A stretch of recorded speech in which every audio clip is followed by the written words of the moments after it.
नमस्कार, आप देख रहे हैं ग्रेटर जम्मू में पंकज ह्यूरिया। फॉरेस्ट की बात की जाए तो जंगलात जो है एक प्राकृतिक ट्रेजर है, संपदा है, और जिसको जितना बचाया जाए उतना बेहतरीन जहां पृथ्वी के लिए रहेगा वहीं इंसानियत और इंसान के लिए भी बेहतरीन रहेगा। इन्हीं सारी चीज़ों को मद्देनज़र रखते हुए आज 21 मार्च का जो दिन है, इस दिन इंटरनेशनल डे ऑफ फॉरेस्ट जो है वो अक्रॉस द वर्ल्ड सेलिब्रेट किया जाता है। वहीं जम्मू कश्मीर में भी इस दिन को धूमधाम के साथ और किस प्रकार से जंगलों को बचाया जाए, प्राकृतिक संपदा को किस प्रकार से इंसान और इंसानियत के लिए जो है वो प्रिजर्व किया जाए, इसके ऊपर एक दिवसीय कार्यक्रम रखा गया। गौरतलब है कि जम्मू कश्मीर फॉरेस्ट महकमा जो है इस जंगलों की देखभाल के लिए कार्यरत है, जिसको डोगरा महाराजा प्रताप सिंह जी द्वारा जो है वो शुरू किया गया था। और आज के कार्यक्रम में मुख्य अतिथि जो थे वो फॉरेस्ट महकमे के मंत्री, कैबिनेट मंत्री जो हैं उमर अब्दुल्ला एनसी गवर्नमेंट में जम्मू कश्मीर यूटी में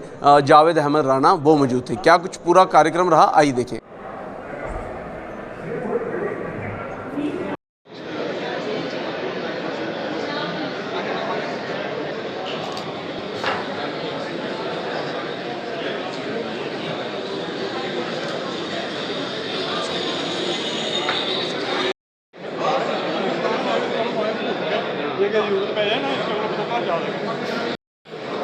आजा भैया, चलो तो आजा इधर। न्यू डिटेन दिखा शो।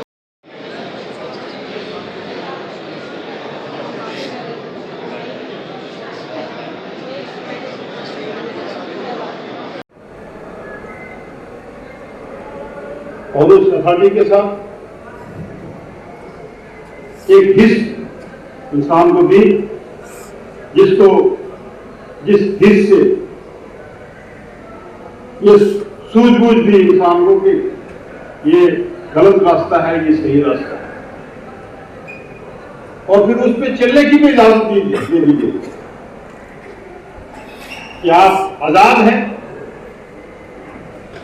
आपके लिए जानकारी दी गई है दुनिया की शक्ल में, और फिर उसके इस्तेमाल का आपको हक है।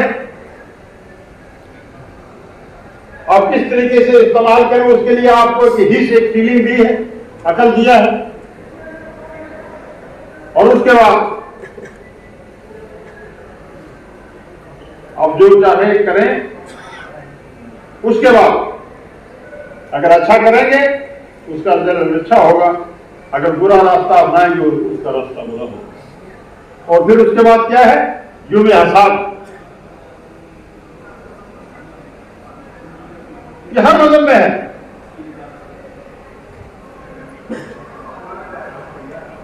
हमारे ऋषि मुनि अवतारों ने इस पे जोर दिया है।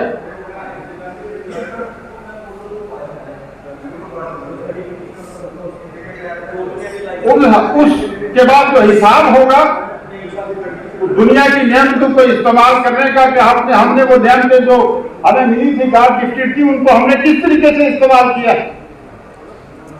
उसका हिसाब हमें चुका। मैं समझता हूं कि जब हम छोटी क्लासों में पढ़ा करते थे तो वो उस वक्त ये छोटी छोटी किताबों में प्राइमरी लेवल पे आता था कि इंसान जो है वो हवा और पानी के बगैर जिंदा नहीं रह सकता। अब छोटे बच्चे थे, हम बड़ी बहस करते थे आपस में कि हवा और पानी का क्या ताल्लुक है जिंदगी से, बताओ पैदा हो गया तो।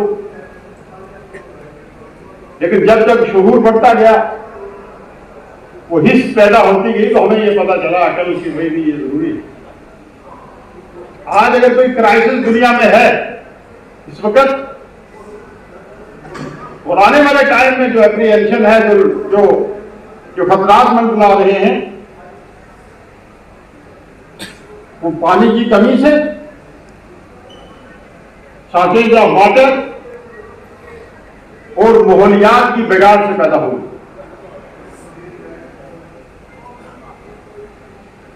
क़यामत तो आनी, लेकिन क़यामत को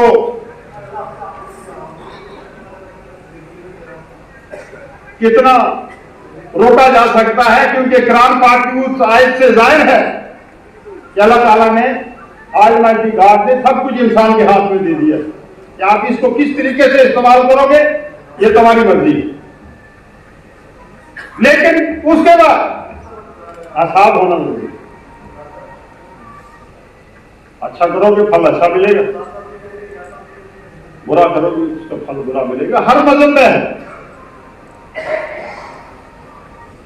दुनिया का कोई भी मजहब उठा के देखें। पिछले दिनों में अब कुरान की बड़ी किताबें हैं, स्वदेशी वे तो जानते होंगे, यहाँ पढ़े लिखे लोग बैठे हुए हैं। एक कुरान है, उस पर हमें काम करना है आपकी रहनुमाई में। और बहुत सारी चीज़ें हमारी ऐसी हैं जिन पे हमें बड़ा फोकस करना है। हमारे ट्रेनिंग इंस्टीट्यूट जो हैं उन पर इंफ्रास्ट्रक्चर को स्ट्रेंथन करना है, उनकी कैपेसिटी बढ़ानी है हमको। हमारी फॉरेस्ट डेवलपमेंट कॉर्पोरेशन जो है उसकी हमको मॉडर्नाइजेशन करनी है, डाइवर्सिफिकेशन करनी है और वक्त के हिसाब से उसको थोड़ा सा आगे और इफेक्टिव करवाना है। इसमें हमें काफ़ी काम करने की ज़रूरत है। जो पंचायत लेवल पे हमारी बायोडाइवर्सिटी मैनेजमेंट कमेटीज़ हैं उनको स्ट्रेंथन करना है और हमारी जो दूसरी कमेटीज़ बनी हैं उसको उनके साथ इंटीग्रेट करना है, ताकि गाँव में लोगों को लगे कि डिपार्टमेंट का जो है उनके लिए क्या रोल है। क्योंकि हम जब पैरेलल अलग अलग चीज़ें कर देते हैं तो चीज़ें वो डिस्पर्स हो जाती हैं, वो फिर उसका इतना इम्पैक्ट नहीं रहता है। इको टूरिज्म पोटेंशियल हमको बढ़ानी है, इस पर हमको काम करने हैं। हमारा HRDs के इश्यूज़ हैं, DPCs वगैरह के हैं, उस पर भी हम काम कर रहे हैं। एक हमारा SFS का IFS में इंडक्शन का इशू है, वो भी हमारी प्रिंसिपल सेक्रेटरी उसको बड़े प्रायोरिटी पर रखे हुए हैं, उस पर भी हम काम कर रहे हैं। रिक्रूटमेंट रूल्स जो हैं उनको हमें अपडेट करना है, उस पर भी काम चल रहा है। इन सर्विस ट्रेनिंग जो है स्टाफ की वो भी बड़ी ज़रूरी है। हम IFS ऑफिसर्स तो करते हैं, बट मुझे लगता है नीचे वाले जो हैं उनके लिए भी हमें काम करने की ज़रूरत है। उनको भी एक्सपोजर भी मिले, उनको भी ट्रेनिंग मिले, उस पर हम काम करेंगे। एक सबसे बड़ी चीज़ है जो हमारे ऑनरेबल मिनिस्टर साहब ने पिछले दिनों बात की और कमिश्नर साहब भी हमारे कह रहे थे कि हमारे पास 48% अगर फॉरेस्ट है, इतना बड़ा सरमाया है, लगभग 50% एरिया हमारे पास है, तो हमें इस पर रेवेन्यू के सोर्सेज भी ढूंढ रहे हैं। उसमें किस तरह से हम ज़्यादा से ज़्यादा हम कंट्रीब्यूट कर सकें इकॉनमी में, उसके लिए हमको काम करना है। और एक चीज़ जो मैं सबके साथ और भी साझा करना चाहूँगा, चूँकि हमारे पास per hectare carbon content country में सबसे ज़्यादा है, तो आज कार्बन क्रेडिट की बात हो रही है, तो इस पर भी काम करने की जरूरत है। किस तरह से हम इसका फ़ायदा जम्मू कश्मीर ले सकता है, इसमें भी हम सबको मिल करके काम करना है, ताकि हम आगे आने वाले टाइम में जो सबसे बड़ा चैलेंज है क्लाइमेट चेंज को, उसको हम फेस कर सकें। बहरहाल कितना ज़रूरी है इस प्रकार से इन्वायरमेंट में बैलेंस बनाने के लिए, और ख़ासकर टाइमली बारिश हो, टाइमली सर्दियाँ हैं, गर्मियाँ हैं, इन सारी चीज़ों में फॉरेस्ट कितना महत्वपूर्ण रोल निभाते हैं। अपनी वैल्यू राय कमेंट सेक्शन में ज़रूर रखिएगा। देखते रहें greater Jammu. Camera person Amit Singh के साथ मैं पंकज खजूरिया। जय हिंद।